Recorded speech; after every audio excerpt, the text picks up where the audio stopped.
शुरू करने जा रहे हैं अपना अगला टॉपिक, अपना नेक्स्ट यूनिट, और इस यूनिट का नाम है क्या? प्रोडक्शन। ठीक है, प्रोडक्शन। ये टॉपिक आपने पहले भी स्कूलिंग में किया है, लेकिन अब हम इस पर्टिकुलर टॉपिक को थोड़ा एडवांस लेवल पे नई नई चीजों के साथ समझने जा रहे हैं। ठीक है, इस पूरे टॉपिक के दौरान, इस पूरे यूनिट के दौरान आपको इस बात का ध्यान रखना है कि आने वाले टॉपिक, चाहे वो कॉस्ट हो चाहे वो मार्केट हो, वो कंप्लीटली इस टॉपिक पर डिपेंड होंगे, इस चैप्टर पर डिपेंड होंगे।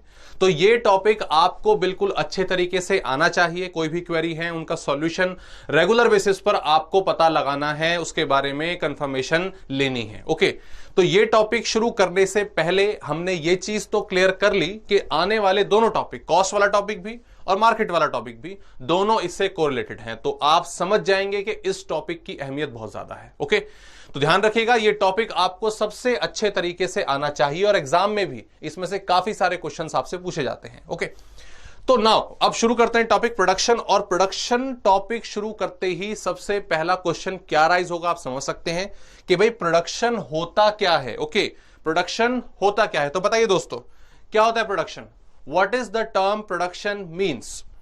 ओके, देखो, जब भी प्रोडक्शन हमारे माइंड में आता है तो इमीडिएटली हम ये देखते हैं कि प्रोडक्शन का मतलब हुआ कि चीजों को बनाना। ओके, चीजों को क्रिएट करना, प्रोडक्शन करना गुड्स का। ओके, मैन्युफैक्चरिंग, ये वर्ड्स हमारे दिमाग में आते हैं। तो अगर मैं आपको बताऊं कि व्हाट इज प्रोडक्शन मीन्स, पहले तो प्रोडक्शन को हम रिलेट करते हैं मैन्युफैक्चरिंग के साथ। किसके साथ? मैन्युफैक्चरिंग के साथ। तो दोस्तों, ये क्या है सर? ये है प्रोडक्शन। ओके, ये क्या है?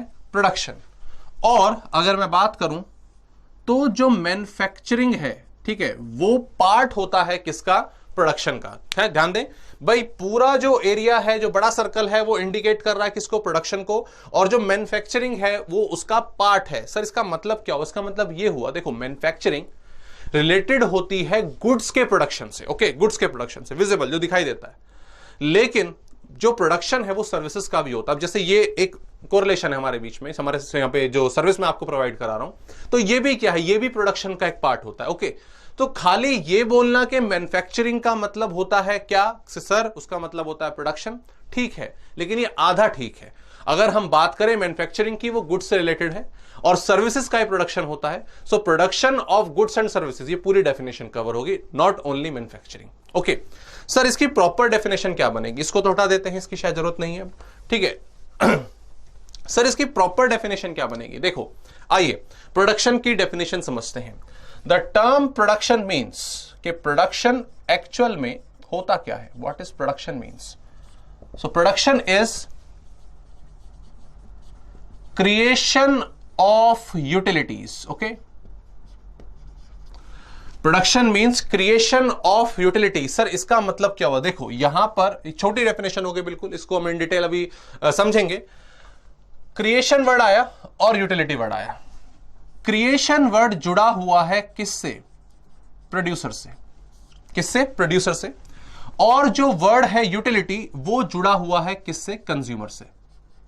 सर यहां पर कंज्यूमर कहां से आ गया? हम प्रोडक्शन की बात कर रहे हैं तो हमें प्रोड्यूसर पे फोकस रखना चाहिए था, कंज्यूमर कहां से आ गया? देखो दोस्तों, समझो, अगर आप किसी भी चीज की मैन्युफैक्चरिंग कर रहे हो, किसी भी चीज को प्रोड्यूस कर रहे हो, कोई भी सर्विसेज आप प्रोवाइड करा रहे हैं, तो वो क्यों प्रोवाइड करा रहे हैं? आप गुड्स का प्रोडक्शन कर रहे हो, आप सर्विसेज का प्रोडक्शन कर रहे हो, क्यों कर रहे हो? आप जानते हैं कि मार्केट में इसकी रिक्वायरमेंट है, लोग हैं जो इन चीजों का फायदा उठाना चाहते हैं, जो लोग इन चीजों को परचेज करना चाहते हैं, तभी तो आप प्रोड्यूस करोगे ना भाई। मार्केट में हालात क्या है, मार्केट में डिमांड किस चीज की है, उसके अकॉर्डिंगली आप गुड्स का प्रोडक्शन करोगे, सर्विसेज का प्रोडक्शन करोगे। ओके, तो यूटिलिटीज का मतलब क्या हुआ? कि भाई ये कंज्यूमर्स की रिक्वायरमेंट है, ये कंज्यूमर्स की रिक्वायरमेंट है, और उसी रिक्वायरमेंट को पूरा करने के लिए कुछ ना कुछ बनाना पड़ेगा, कुछ ना कुछ क्रिएट करना पड़ेगा। ऑब्वियसली ये क्रिएशन कौन करेंगे? ये प्रोड्यूसर करेंगे, और इसी प्रोसेस को क्या कहा जाता है? प्रोडक्शन।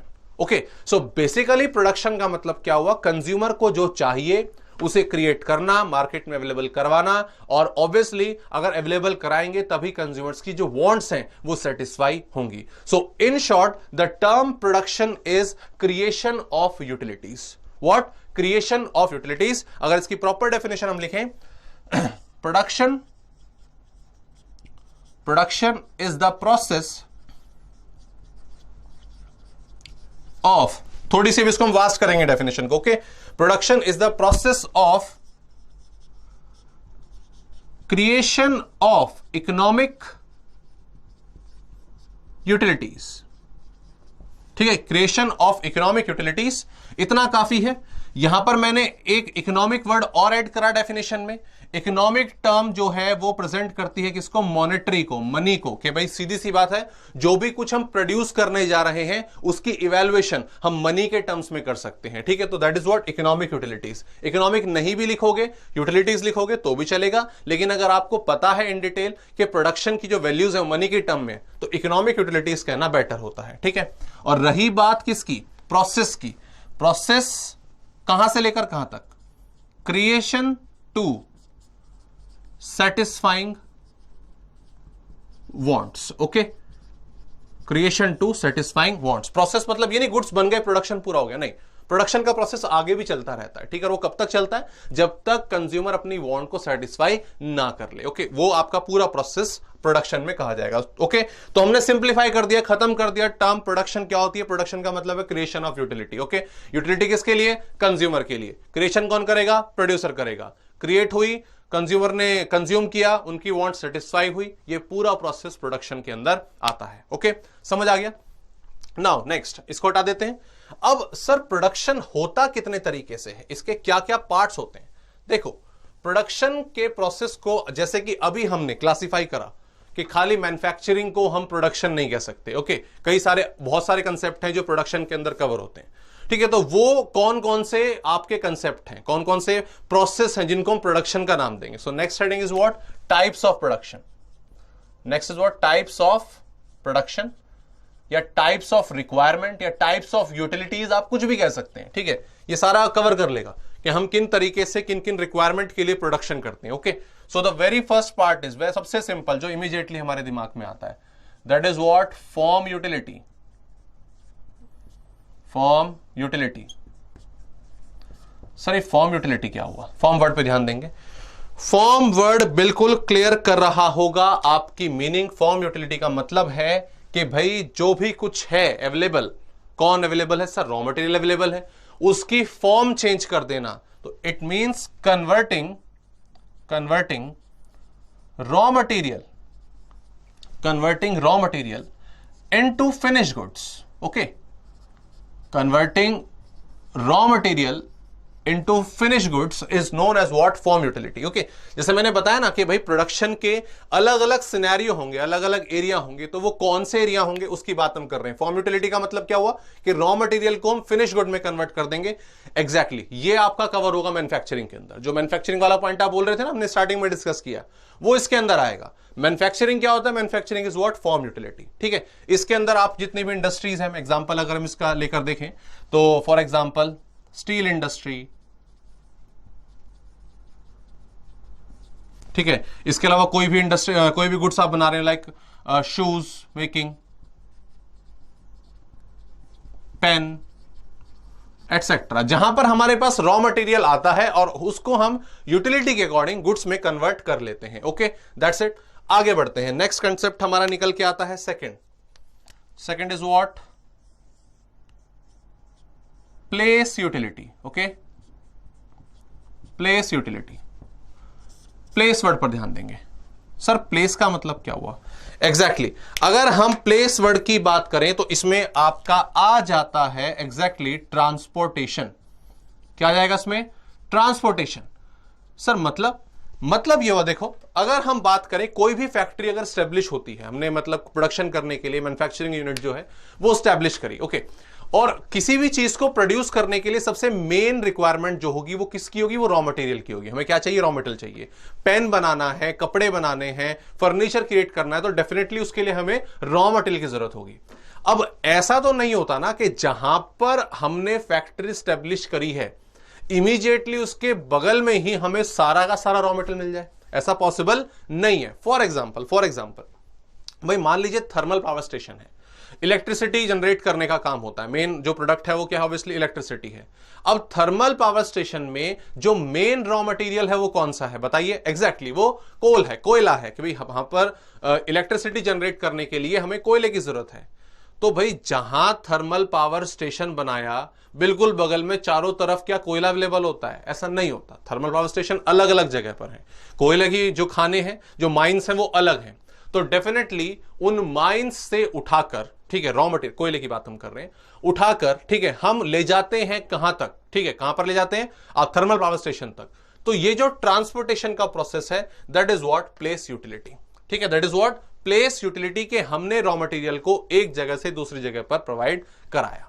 ओके ऐसे ही अगर हम प्लास्टिक की बात करें, अगर आपने कोई रॉ मटेरियल पेन बनाने की इंडस्ट्री सेटअप करी तो आपको रेगुलर बेसिस पर पेन की जरूरत प्लास्टिक की जरूरत पड़ेगी, तो वो सप्लाई होकर आपकी शॉप तक, आपकी फैक्ट्री तक आएगा।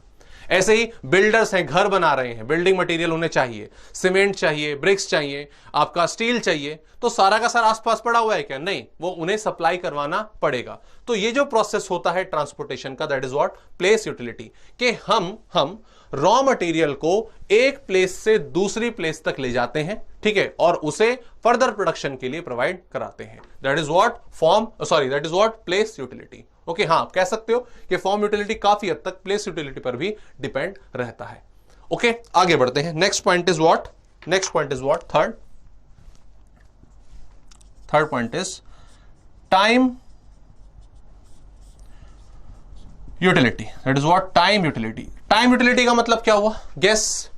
नॉर्मली उस टाइम पर रॉ मटेरियल को प्रोवाइड कराना जिस टाइम वो अवेलेबल नहीं होता। ओके नॉर्मली उस टाइम पर रॉ मटेरियल को प्रोवाइड कराना जब वो अवेलेबल नहीं होता, इस प्रोडक्शन प्रोसेस को कहा जाएगा क्या? Time utility. सर ये कैसी बात? मतलब नॉर्मली रॉ मटेरियल अवेलेबल नहीं है और उस टाइम पर हम अवेलेबल करा रहे हैं, इसका मतलब क्या हुआ? देखो इसको भी हम क्या कहते हैं, एग्जांपल के थ्रू समझेंगे। जैसे फॉर एग्जांपल भाई जैसे माजा स्लाइस आपने सभी ने क्या कहते हैं पी होगी कभी ना कभी ऑब्वियसली। अब सपोज अगर हम बात कर रहे हैं कि भाई आपका स्लाइस है, माजा है, इनका जो मेन इंग्रेडिएंट है वो क्या है, मेन जो रॉ मटेरियल है वो क्या है? वो मैंगो है। ठीक है कि भाई उसको बनाने के लिए आम की जरूरत पड़ती है। अब हम गहराई में नहीं जाएंगे कि वाकई में आम होता है नहीं होता, ऑब्वियसली हमारी नॉलेज में क्या है कि मैंगो है। अब ऑब्वियसली अब मैंगो का जो सीजन है वो कब आता है कि भाई वो सर गर्मियों के टाइम पे आपका जून जुलाई अगस्त 3-4 महीने ही जो आम का सीजन है वो रहता है। लेकिन जो माजा है, जो स्लाइस है, उसका जो पूरा का पूरा प्रोडक्शन है वो क्या इन्हीं मंथ्स में चलता है? नहीं, वो थ्रू आउट द ईयर, पूरे साल भर उसका प्रोडक्शन चलता रहेगा। ठीक है, अब मान लीजिए हमें माजा है, स्लाइस, इसका प्रोडक्शन करना है जनवरी में, दिसंबर में, फरवरी में। अब ऑब्वियसली उस टाइम पर तो मैंगो का सीजन नहीं होता ना, तो फिर कैसे होगा? यस डेफिनेटली उस टाइम पर इन कंपनीज को मैंगोज प्रोवाइड कराना एज अ रॉ मटेरियल, इसी को कहा जाता है क्या? Time utility. सर ये पॉसिबल कैसे है? Definitely cold storage system. भाई जब मैंगो का सीजन आया तो एक बड़े अमाउंट में मैंगो को स्टोर कर लिया गया कोल्ड स्टोरेज सिस्टम में, और जैसे जैसे रिक्वायरमेंट कंपनीज की तरफ से आती रहती हैं, टाइम बिंग नवंबर में, दिसंबर में, जनवरी में, तब वहां से उस रॉ मटेरियल को निकालकर कंपनीज को प्रोवाइड कराया जाता है। Okay so that is what time utility, कि नॉर्मली जब रॉ मटेरियल की प्रेजेंस नहीं होती है, मतलब सीजन नहीं होता है, ठीक है, प्रोडक्शन नहीं होता उसका, और उस टाइम पर प्रोड्यूसर को रॉ मटेरियल की जरूरत है, तो उस टाइम पर हम क्या करते हैं? उस रॉ मटेरियल को प्रोवाइड कराते हैं। तो it's all about providing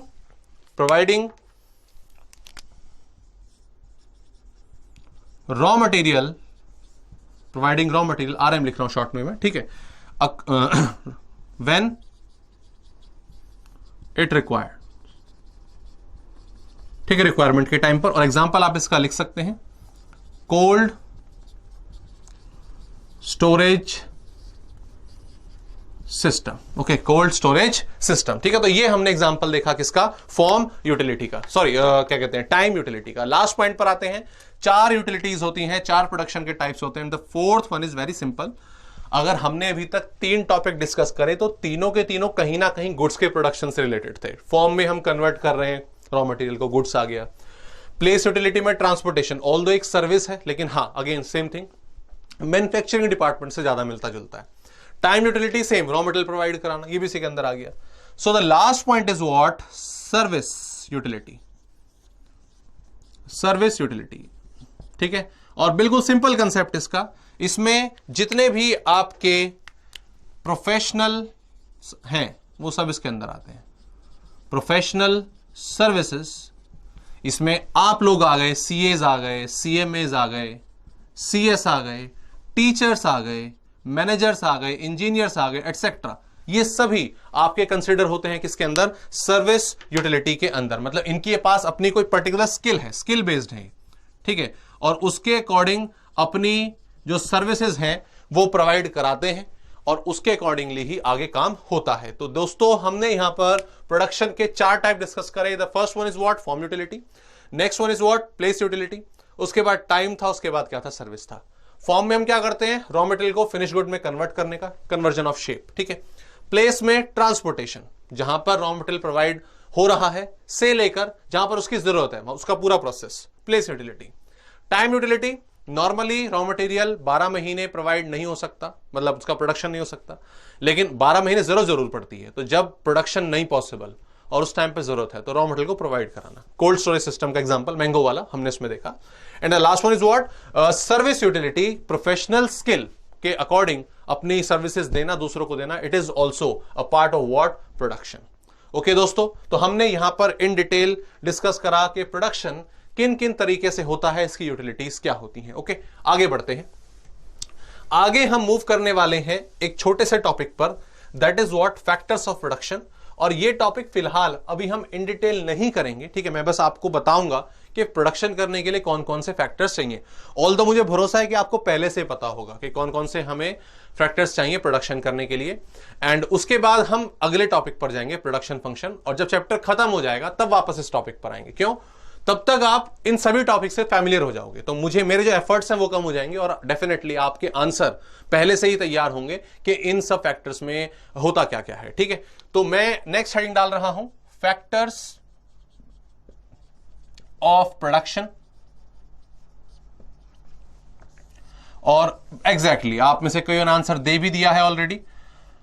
production करने के लिए 4 फैक्टर्स की जरूरत पड़ती है, 4 मेजर फैक्टर्स। वो कौन कौन से हैं? यस सर, पहला है लैंड, दूसरा है लेबर, फिर है capital, and the last is entrepreneur.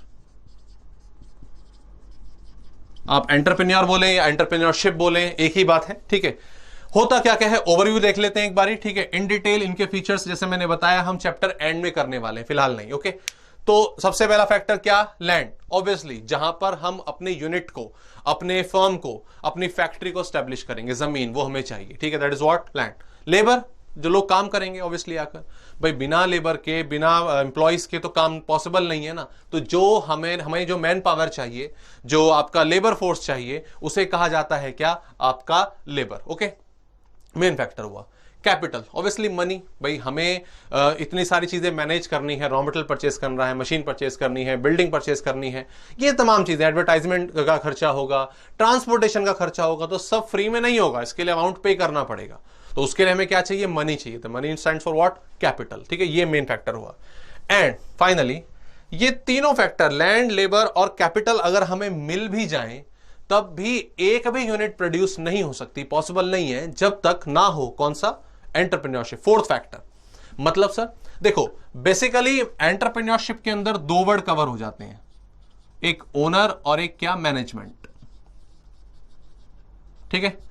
Owner obviously जो उस पूरे के पूरी कंपनी को, पूरे के पूरे ऑर्गेनाइजेशन को, फर्म को संभाल रहे हैं, जिन्होंने पैसा लगाया है, जो हेड है एक तरीके से, ओनर्स, ठीक है। वो भी कुछ काम करते लेकिन सारा नहीं कर पाते, तो उन्होंने मैनेजर्स रखे हुए हैं, these are what? Management, okay.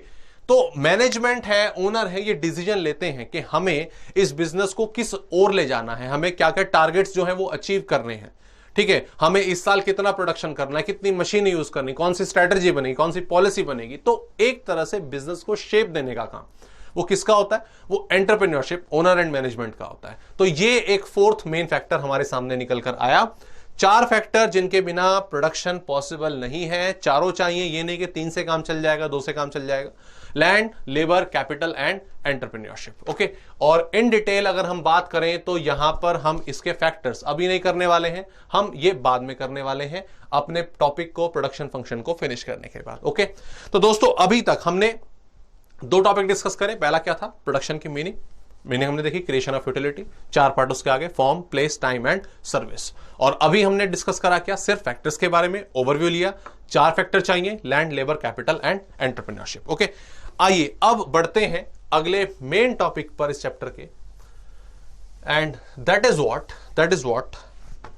Is production. एक वर्ड इसके साथ हम लगा देंगे, function. That is what, production function. Okay, तो प्रोडक्शन फंक्शन होता क्या है, प्रोडक्शन फंक्शन होता क्या है? देखो, सबसे पहले तो अगर ये मैंने शायद पता नहीं आपको पहले बताया था, नहीं बताया, डिमांड फंक्शन में शायद हमने एक टॉपिक किया था कि अगर फंक्शन वर्ड जुड़ जाता है, अगर फंक्शन वर्ड जुड़ जाता है किसी भी वर्ड के साथ, तो फंक्शन वर्ड प्रेजेंट कर रहा है किसको, रिलेशनशिप को। किसको, रिलेशनशिप को। रिलेशनशिप किसके बीच में, जो पहले वाला वर्ड है प्रोडक्शन और उसके फैक्टर्स। ठीक है, जो पहले वाला वर्ड है प्रोडक्शन और उसके फैक्टर्स। तो सिंप्लीफाई करने पर प्रोडक्शन फंक्शन की डेफिनेशन ये बन गई। ठीक है, production function is the relationship between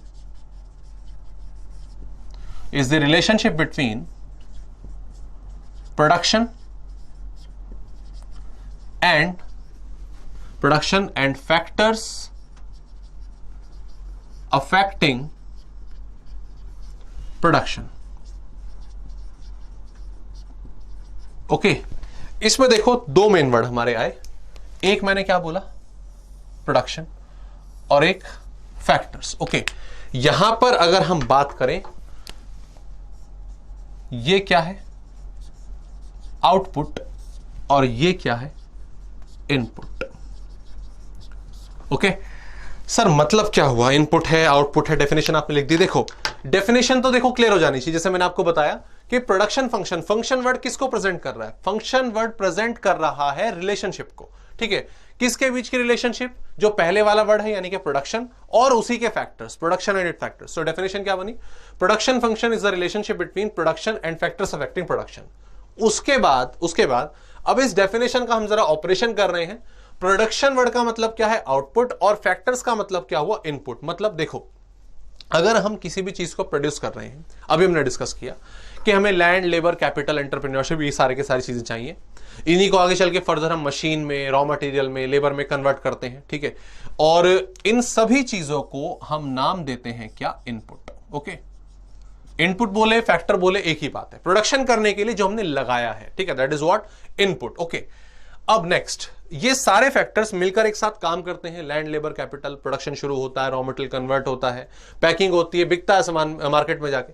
तो ये सब प्रोसेस कैसे पॉसिबल है, जब हमने कुछ ना कुछ इनपुट लगाया, रॉ मटेरियल, मशीन वगैरह, लेबर वगैरह इंट्रोड्यूस करें। अब ये सारी की सारी चीजें मिलकर एक साथ काम करती हैं, तभी कुछ ना कुछ बनता है, और उसी को क्या कहा जाता है, आउटपुट। उसी को क्या कहा जाता है, आउटपुट। अगर मैं रॉ मटेरियल में चेंज करूं तो आउटपुट पर असर पड़ेगा, अगर मैं लेबर बढ़ा दूं या कम कर दूं तो आउटपुट पर असर पड़ेगा, मशीन पहले से ज्यादा कर दी या कम कर दी तो आउटपुट पर असर पड़ेगा। इन शॉर्ट, कुछ भी चेंज होगा, कुछ भी वेरिएशन आएगी इनपुट में, तो उसका असर किसके ऊपर पड़ता है, आउटपुट के ऊपर पड़ता है। तो in short, output is dependent on what, input. तो इसीलिए हम कहेंगे कि प्रोडक्शन फंक्शन क्या है, इन दोनों के बीच की रिलेशनशिप है।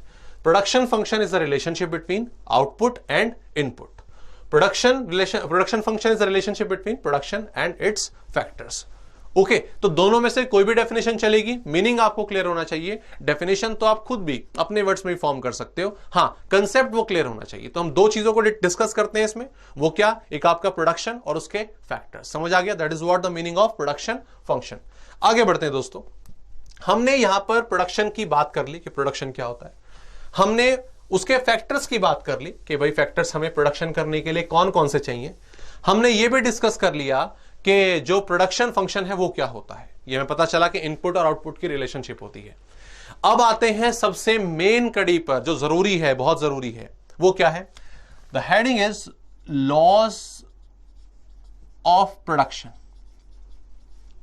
That is what, laws of production. Production करने के रूल्स, प्रोडक्शन करने के नियम क्या क्या हैं। ओके, सर प्रोडक्शन करने के रूल्स, यस एग्जैक्टली। अगर आप कोई भी बिजनेस सेटअप कर रहे हैं, उसे चलाना चाहते हैं, रेगुलेट करना चाहते हैं, तो आपको कई सारी चीजों का ध्यान रखना पड़ता है, तभी जो बिजनेस है वो एक अच्छी पोजीशन में जाकर खड़ा होता है। ठीक है, तो यहां पर अगर हम बात करें लॉज ऑफ प्रोडक्शन का मतलब क्या है कि अगर आप कोई भी प्रोडक्शन प्रोसेस में है, एंगेज हैं, तो ऑब्वियस सी बात है आपको किन किन चीजों का ध्यान रखना पड़ता है, कौन कौन सी चीजें हैं जो बिजनेस को, प्रोडक्शन को अफेक्ट करती हैं।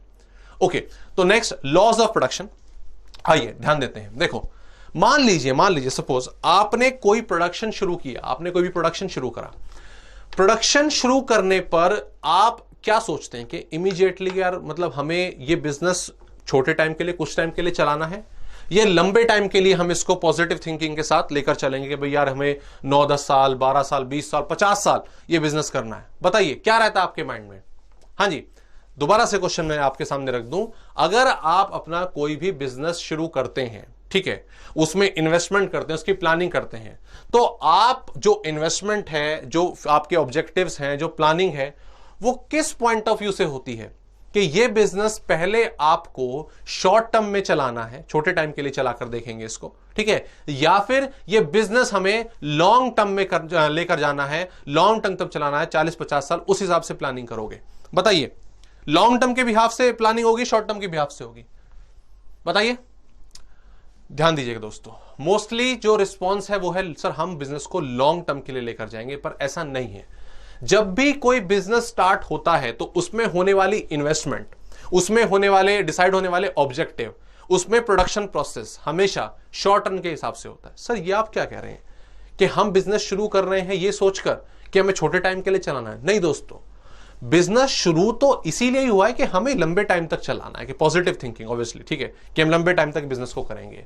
लेकिन जब बात आती है इन्वेस्टमेंट की, अपने ऑब्जेक्टिव्स डिसाइड करने की, तो सबसे पहले बिजनेस का, एक बिजनेस ऑर्गेनाइजेशन का यही पॉइंट ऑफ व्यू होता है कि ये ऑब्जेक्टिव, ये इन्वेस्टमेंट शॉर्ट टर्म बेसिस की होगी। ये इन्वेस्टमेंट किसकी? शॉर्ट टर्म बेसिस की होगी। क्योंकि जब हम पहले अपने आप को शॉर्ट रन में सेटअप कर पाएंगे, शॉर्ट रन में खड़ा कर पाएंगे अपने बिजनेस को, तो ऑब्वियस सी बात है तभी तो हम लॉन्ग टर्म की तरफ जाएंगे। आप मान लीजिए फॉर एग्जांपल, एज्यूम कर रहा हूं मैं, आपने एक फैक्ट्री स्टार्ट करी, और फैक्ट्री सपोज क्या कहते हैं, क्लोथ्स मेकिंग की, शर्ट बनाने की एक फैक्ट्री आपने शुरू करी, तो क्या पहले दिन ही आप 10-10, 20-20, 40-40 मशीनें लगा दोगे? क्या पहले ही दिन आप एक पूरी की पूरी बिल्डिंग लीज पर ले लोगे? क्या पहले ही दिन आपने 1000 वर्कर को अपने बिजनेस में एंगेज कर दिया? नहीं, आप ऐसा नहीं करेंगे। आपका पॉजिटिव थॉट है कि मैं ये बिजनेस लॉन्ग रन में जाए, लंबे टाइम तक जाए, मुझे प्रॉफिट हो। लेकिन ऑन द डे वन जब आप इन्वेस्टमेंट करेंगे और अपना ऑब्जेक्टिव डिसाइड करेंगे, अपने लेबर्स को अरेंज करेंगे, तो पर्पस रहेगा कि नहीं यार 10-12 मशीन नहीं, अभी हम 2-3 मशीन से ही काम करेंगे, मुझे 1000 लेबर नहीं चाहिए, मैं अभी 5-10 लेबर से ही काम करूंगा, ठीक है, मुझे पूरी की पूरी बिल्डिंग नहीं चाहिए, मुझे एक फ्लोर अगर मिल जाए, एक एरिया छोटा सा अगर मिल जाए, तो मैं अपना काम शुरू कर रहा हूं। ओके, काम करना लॉन्ग रन में है, लेकिन जब इन्वेस्टमेंट होगी स्टार्टिंग में, तो पहले आप क्या करते हैं, शॉर्ट टर्म बेसिस के हिसाब से इन्वेस्टमेंट करते हैं। कुछ टाइम तक बिजनेस को चलाकर देखा जाएगा, यह पता लगाया जाएगा कि प्रॉफिट हो रहा है नहीं हो रहा। जब शॉर्ट रन में आप प्रॉफिट अर्न करने लगेंगे तो ऑब्वियस है तब आप उस शॉर्ट टर्म वाले बिजनेस को लॉन्ग टर्म में कन्वर्ट करोगे, ठीक है। इमीडिएटली जो इन्वेस्टमेंट होगी, जो ऑब्जेक्टिव होगी, लॉन्ग टर्म वाले नहीं होंगे। स्टार्टिंग में हम पहले step by step as per short term के हिसाब से चलेंगे, शॉर्ट टर्म प्रॉफिटेबल लगा, लॉन्ग रन में चले जाएंगे। That's it. ओके, तो याद रखिएगा, कभी भी कोई भी बिजनेस स्टार्ट हो, सेटअप हो, फर्स्ट स्टेप इज कि भाई शॉर्ट टर्म में करके देखिए, प्रॉफिटेबल होगा तो बहुत अच्छी बात है, हम इसको लॉन्ग रन में कन्वर्ट करेंगे। और अगर हमने लॉन्ग रन के हिसाब से भी इन्वेस्टमेंट कर दी और शॉर्ट रन में लॉस हो गया, तो हमारे सारा का सारा पैसा डूब जाएगा। तो पहले छोटे टाइम के लिए चलाकर देखेंगे। ओके, तो उसी के अकॉर्डिंग लॉज ऑफ प्रोडक्शन क्या कहते हैं, डिवाइड हुए हैं। एक वो लॉ जो हम फॉलो करते हैं किसमें, शॉर्ट रन में, छोटे टाइम के बिजनेस में, और एक वो जो हम यूज करते हैं, जो अप्लाई करते हैं किसमें, लॉन्ग रन में। ओके, नेक्स्ट सर ये कौन कौन से हैं? देखो, शॉर्ट रन में जो लॉ अप्लाई होता है that is what, return to a factor. उसे क्या कहा जाता है, रिटर्न टू अ फैक्टर। और जो लॉ लॉन्ग रन में अप्लाई होता है वो होता है return to a scale. Okay, अब आगे नेक्स्ट चाहे आप शॉर्ट रन में काम कर रहे हैं या लॉन्ग रन में काम कर रहे हैं, ओके। हमें प्रोडक्शन करने के लिए दो तरह के फैक्टर्स की जरूरत होती है, चाहे आप शॉर्ट रन में हैं चाहे आप लॉन्ग रन में हैं, तो आपको प्रोडक्शन करने के लिए दो तरह के फैक्टर्स की जरूरत पड़ती है। The first is fixed factor,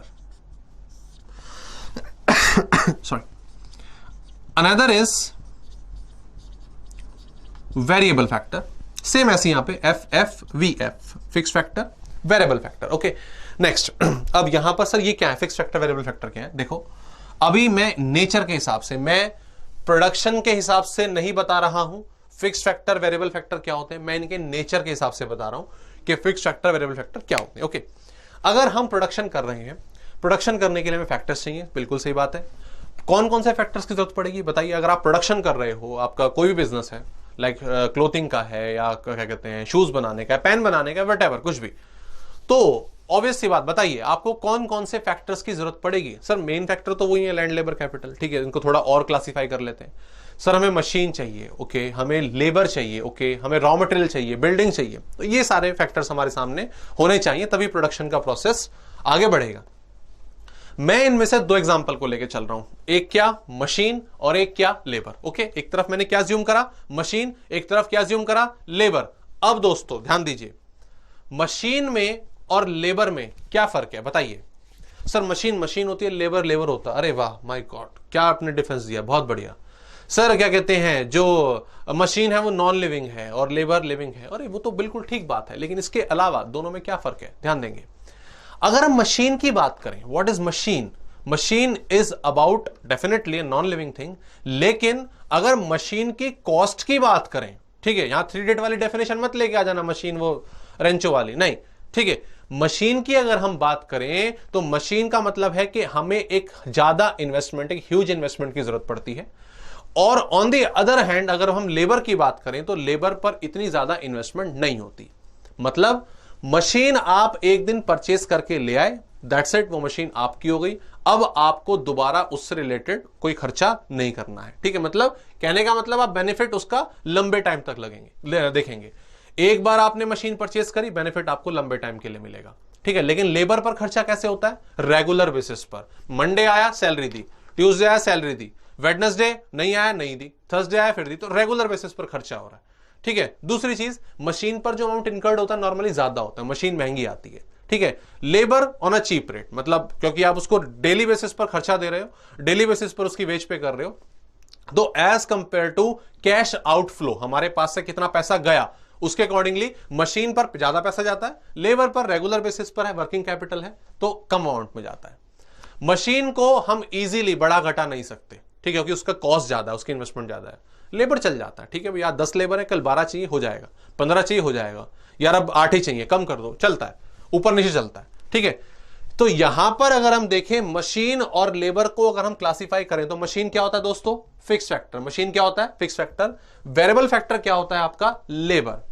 अब यहां पर अगर हम मीनिंग को हम समराइज करें, फिक्स फैक्टर, ध्यान दीजिएगा, fix factors are those factors, fix factors are those factors which are invested by huge investment, huge amount, ठीक है, which are invested by a huge amount, हमें एक बहुत बड़ा पैसा उसके ऊपर लगाना पड़ेगा, and beneficial for a long period, उनका बेनिफिट हमें लंबे टाइम के लिए मिलेगा, ओके। तो दो चीजें आ गई, ठीक है, दो चीजें हैं सिर्फ, एक क्या इन्वेस्टमेंट जो पैसा हमने लगाया, और दूसरा उसका बेनिफिट, पैसा ज्यादा लगेगा और बेनिफिट लॉन्ग टाइम के लिए मिलेगा, ओके।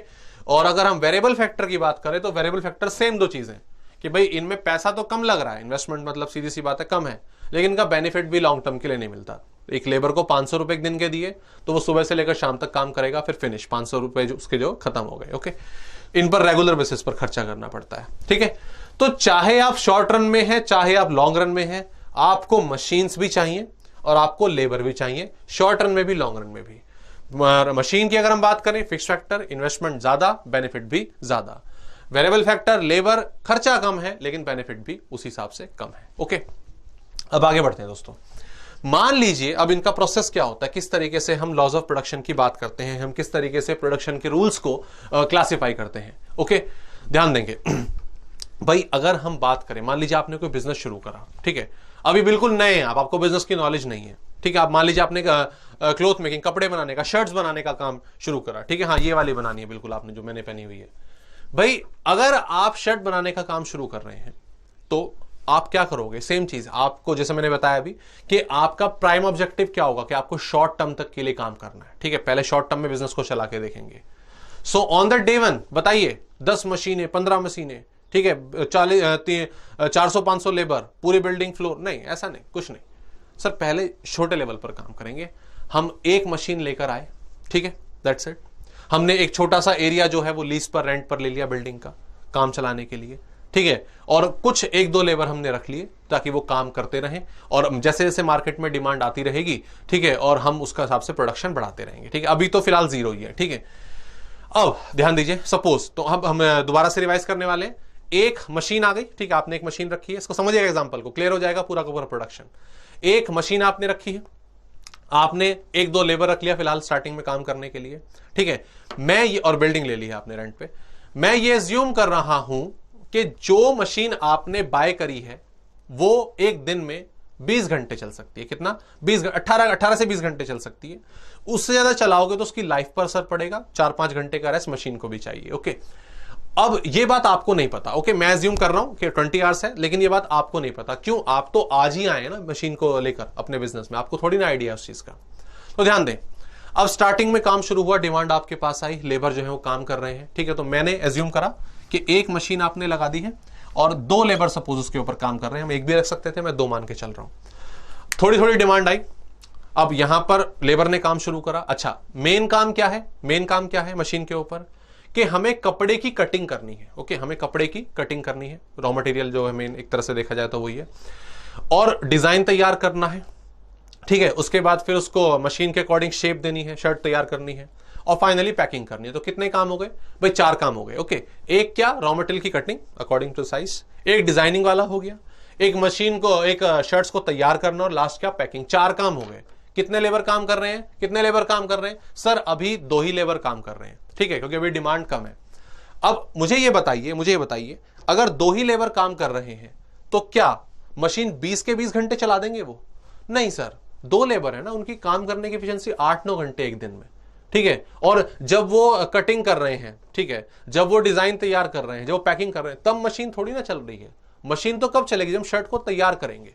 तो 8-9 घंटे मुश्किल से पूरा काम होता है। उसमें से भी जो मशीन है मुश्किल से 3 आवर्स चल पाती है, ठीक है, 3 से 4 घंटे चल पाती है। हाँ बिल्कुल सही बात है, ठीक है। अब हमने डिमांड और आई हमारे पास भाई, जो हमारी शर्ट्स है मार्केट में अच्छी लगी लोगों को, तो प्रोडक्शन हमें बढ़ाना चाहिए। अब प्रोडक्शन बढ़ाना चाहिए तो बताओ क्या करूं? एक और मशीन ले आऊं? एक और मशीन ले आते हैं ना, सही बात है, ठीक है भाई, काम बढ़ रहा है, एक और मशीन ले आए, ला दूं? नहीं सर, अभी कैसे? अभी तो ऑलरेडी 3 ही आवर्स का काम हो रहा है ना मशीन के ऊपर। आप और हमारी जो मशीन है वो चल सकती है ज्यादा, ठीक है, ज्यादा कितना आपको नहीं पता, पर हाँ ज्यादा चल सकती है। आपने क्या करा है? मशीन वही रखते हैं, लेबर बढ़ा देते हैं, 3 आ गए, ठीक है। अब 2 मशीन 2 लेबर 3 आवर्स चला रहे थे, तो सीधी सी बात है जो 3 लेबर है वो कितनी देर तक चलाएंगे? अब यहां पर ये 6 आवर्स हो जाएगा, ठीक है। सर ऐसे कैसे 2 चला रहे हैं 3 आवर्स के लिए, तो 4-5 घंटे चलना चाहिए था, आपने डबल कर दिया एक लेबर से। हाँ बिल्कुल दोस्तों, देखो इसका रीजन क्या है। अगर सचिन तेंदुलकर को बोल दिया जाता कि भाई बैटिंग भी तुझे ही करनी है, बॉलिंग भी तुझे ही करनी है, और सीधी सी बात है क्या कहते हैं, आपको फील्डिंग का भी दारोमदार आपके ऊपर रहेगा, या जहीर खान को बोल दिया जाता कि भाई क्या कहते हैं, अब तो खैर नए नए प्लेयर आ गए, मैं नाम पुराने वाले ले रहा हूं, जहीर खान, ठीक है, कि भाई आपको भी बॉलिंग करनी है, बैटिंग भी आपको करनी है, फील्डिंग भी आपको संभालनी है, तो क्या उन्हें कोई जान पाता? नहीं। ऑब्वियसली एक टीम में काम डिवाइडेड है, कि बैटिंग की जिम्मेदारी आपके ऊपर है और फील्डिंग की जिम्मेदारी स्पेशली इन लोगों के ऊपर रहेगी, ठीक है, और बॉलिंग की जिम्मेदारी सिलेक्टेड 3-4 बॉलर्स के ऊपर रहेगी। तो काम डिवाइड हो जाता है, तभी टीम अच्छा परफॉर्म करती है और जीतती है, ठीक है। ऐसे यहां पर हुआ, पहले 4-5 काम जितने भी थे हमारे, वो कितने? 2 लेबर करते थे, लेकिन जब तीसरा लेबर आया तो काम क्या हो जाएगा? डिवाइड हो जाएगा। काम डिवाइड हो जाएगा तो स्पेशलाइजेशन आ जाएगा, स्पेशलाइजेशन आएगा तो प्रोडक्शन पहले से कहीं ज्यादा होगा, राइट? ओके भाई, एक लेबर को बोल दिया भाई तू मशीन पे खड़ा रही हो, तेरे को कटिंग होकर सारा रॉ मटेरियल मिल जाएगा, डिजाइन मिल जाएगा, आपका काम सिर्फ शर्ट्स बनाने का है, पैकिंग वैकिंग हम देख लेंगे। तो सीधी सी बात है, काम डिवाइड हुआ तो वर्क एफिशिएंसी क्या हो गई? बढ़ गई। ओके, वर्क एफिशिएंसी क्या हो गई? बढ़ गई। ऐसे ही और डिमांड आई हमारे पास, मशीन बढ़ा दूं? बढ़ा दूं मशीन? नहीं सर, अभी क्यों बढ़ा रहे, अभी तो बहुत टाइम है। एक मशीन, लेबर 4 हो गए, तो अब भाई यहां पर टाइमिंग और ज्यादा बढ़ जाए, काम और ज्यादा डिवाइड हो गया, 10 आवर्स। हम प्रोडक्शन बढ़ाते जा रहे हैं, ठीक है। ऐसे ही काम और बढ़ा, ठीक है। मशीन, हमने एक मशीन है, हमने 5 लेबर लगाए, एक मशीन है 6 लेबर लगाए। अब मैं सपोज एज्यूम कर रहा हूं कि 6 लेबर पर जो मशीन है वो 18 घंटे चल रही है, ठीक है। और 18 घंटे लिमिट थी हमारी, ठीक है। 18 से 20 घंटे मैंने बोला था, 18 घंटे लिमिट थी, ठीक है। अब मान लीजिए मार्केट में और काम आया, हमारे पास और रिस्पॉन्स आने लगा, तो हम क्या करेंगे? क्या करा भाई आपने, क्या करा? एक मशीन और 7 लेबर लगा दिए और मशीन अब 22 आवर्स चलने लग गई। ऑब्वियस सी बात है भाई, लेबर बढ़ा दी ना आपने, मशीन अब पहले से ज्यादा चलेगी। अब आप नोटिस करोगे, इस टाइम पर आप नोटिस करोगे क्या कि यार कुछ गड़बड़ है, कुछ गड़बड़ है कि जो मशीन, ये लेबर जब से आया ना 7वां लेबर, इसके आने के बाद से मशीन का टाइम 22 आवर्स तो पहुंच गया, लेकिन मशीन रॉ मटेरियल ज्यादा वेस्ट करने लग गई है। रॉ मटेरियल जो है, सॉरी, जो प्रोडक्ट तैयार हो रहा है वो अच्छी क्वालिटी का नहीं हो रहा है। जो खर्चा है ऑयलिंग का, इलेक्ट्रिसिटी का, मशीन का बहुत ज्यादा आ रहा है। इसका मतलब क्या? कुछ गड़बड़ है। क्या गड़बड़ है? कि हमने मशीन के ऊपर लेबर हद से ज्यादा लगा दी, उसकी एफिशिएंसी ज्यादा लगा दी है। तो ये 7वां लेबर नहीं लगना चाहिए, ये 7वां लेबर नहीं लगना चाहिए। आपका डिसीजन ये हुआ, तो बताओ क्या करें अब? 7वां लेबर लगा रहे हैं तो मशीन खराब हो रही है, लेकिन मार्केट से डिमांड आ रही है और डिमांड मना कर दे, नहीं भाई हमारी मशीन भाई झेल नहीं पा रही, अब टाटा बाय बाय, हम आपका जो आपकी डिमांड है पूरी नहीं कर सकते। करना चाहिए ऐसा? नहीं। Yes friends, this is the moment. इस मोमेंट पर आप डिसाइड करोगे कि आपको शॉर्ट रन से जाना है, किसमें? लॉन्ग रन में, ठीक है। आपका बिजनेस अब बढ़ना स्टार्ट हो जाएगा, क्योंकि आपने देखा कि स्टार्टिंग में जो फैक्टर्स मैंने लगाए थे, एक मशीन लगाई थी, उसका फुल एफिशिएंट यूज हो रहा है, खूब प्रोडक्शन हो रहा है, मार्केट में डिमांड आ रही है और फर्दर आ रही है। तो क्या हम अपना प्रोसेस यहीं तक रोक दें? नहीं। एट दिस मोमेंट, इस लेवल पर आकर आप अपने शॉर्ट रन को कन्वर्ट करते हो किसमें? लॉन्ग रन में।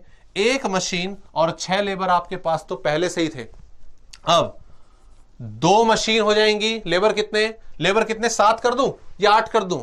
नहीं सर, इमीडिएटली क्या 6 लेबर और आएंगे, काम शुरू होगा। क्यों शुरू होगा? यार शॉर्ट रन में आपने यही तो सीखा था।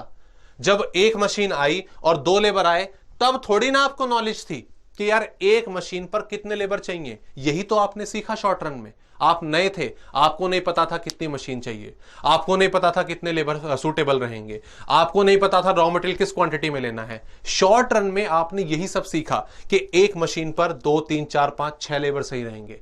7वें लेबर से काम खराब हो रहा है, प्रोडक्शन बढ़ाना चाहिए, तो भाई एक मशीन 6 लेबर, 2 मशीन आ गई 12 लेबर, सीधा काम शुरू करिए ऑन द डे 1। यहां पर नहीं हुआ मशीन का फुलर यूटिलाइजेशन डे 1 से, लेकिन यहां पर आप डे 1 से अपनी मशीन का फुलर यूटिलाइजेशन करेंगे। क्यों? अब आपको नॉलेज है, शॉर्ट रन से आप सीख कर आए हो, शॉर्ट रन से आप एक्सपीरियंस गेन कर आए हो। ऐसे ही तीसरी मशीन 18, फोर्थ 24। तो इस तरीके से जो आपके फैक्टर्स हैं वो रिटर्न टू स्केल में चेंज होंगे। Okay, so that is the law of production in short run and long run. हमें किन किन बातों का ध्यान रखना होता है, किन किन चीजों को सीख कर चलना होता है, वो हमने यहां पर देखा। आओ इसको समराइज करें। यहां पर मैं इसको हटा देता हूं, 7th लेबर, इसको एक कंसेप्ट आपको होप क्लियर हो गया होगा। अब यहां पर जो एक और चीज मुझे ध्यान देनी है वो क्या है? 1:2, 1:3, 1:4। बार बार रेशो क्या हो रही है? बार बार रेशो चेंज हो रही है। तो यहां पर इस चीज को मैं नाम देता हूं वेरिएबल प्रोपोर्शन। क्या नाम देता हूं? Variable proportion. रेशो बार बार चेंज हो रही है।